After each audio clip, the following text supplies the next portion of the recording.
Good morning. స్కూల్కి వెళ్ళే పిల్లలున్న parents అందరికీ శతాక్షి తరపున చిన్న సలహా.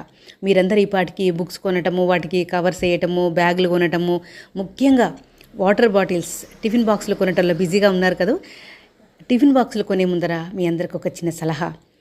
ప్లాస్టిక్ బాటిల్స్, ప్లాస్టిక్ టిఫిన్ బాక్సులు మటుకు కొనిపెట్టకండి పిల్లలకి. మీరు పొద్దున్న 6 గంటలకు బాక్స్లో సర్దేస్తే ఆ వేడి పదార్థాలు వాడు 12 గంటలకో 1 గంటకో లంచ్ చేస్తారు. ఈ లోపల ఎంత పాయిజన్ అయిపోతుంది ఆహారము. అందుకని మీ పిల్లల మీద ప్రేమ ఉన్న వాళ్ళు, మీ పిల్లలే భవిష్యత్తు కదా ఎవరికైనా, పిల్లలే మన సంతోషం కదా ఎవరికైనా. వాడు ఆరోగ్యంగా ఉంటే, విద్యావంతుడైతే అంతకంటే మనం సాధించేది ఏముంది చెప్పండి, అదే కదా మన సక్సెస్. అందుకని పిల్లవాడు ఆరోగ్యం ముఖ్యం కాబట్టి ప్లాస్టిక్ టిఫిన్ బాక్సులు మాత్రం కొనకండి, స్టీల్వి కొనుక్కోండి. స్టీల్ కాకుండా మీకు ఇష్టమైంది ఏదో గ్లాస్ ఉంటాయి కదా, గాజు పాత్రలు, అవి అలాంటివైనా పర్వాలేదు. కాకపోతే గాజు పాత్రలు అయితే పిల్లవాడు బరువు అవుతుంది కాబట్టి స్టీల్ బాటిల్ కొనండి, స్టీల్ బాటిల్లో సర్దండి, మీ పిల్లవాడు ఆరోగ్యం చూసుకోండి. ఇదొక చిన్న సలహా నా తరపున.